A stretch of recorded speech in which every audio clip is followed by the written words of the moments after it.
শরীফ ওসমান হাদির উপরে হামলার ৭২ ঘন্টা হয়ে যাওয়ার পরেও এখন পর্যন্ত এই ইন্টারিম সরকার একজনকেও গ্রেফতার করতে পারে নাই।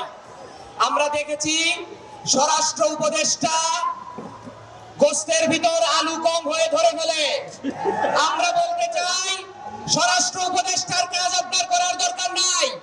আপনার ওই বিয়ে বাড়ি, তারপরে হচ্ছে বৌভাত, জন্মদিন আর সুন্নতে খাতনার অনুষ্ঠানে বাবুর্চি গোস্তে আলু কম দিছে কিনা সেইটা করেন।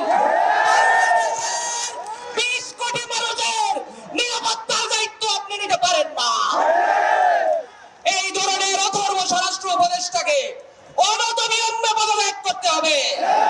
আমরা অত্যন্ত দুঃখজনক ভাবে বলতে চাই, প্রফেসর ইউনূস আপনি শরীফ ওসমান হাদিকে নিয়ে আপনার ভেরিফাইড পেজ থেকে 10টি পোস্ট দিয়েছেন, কিন্তু এখন পর্যন্ত একজন খুনিকেও ধরতে পারেন নাই।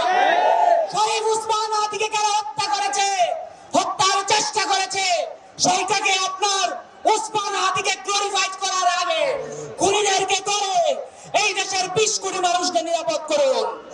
সর্বশেষ ভারতকে বলতে চাই, এই বাংলাদেশের মানুষকে যদি যারা হত্যা চেষ্টা করছে, খুন করার চেষ্টা করছে, তাদেরকে যদি আপনারা আশ্রয় দেন, তাহলে আপনাদের সাথে আমাদের কোনো বন্ধুত্ব হবে না।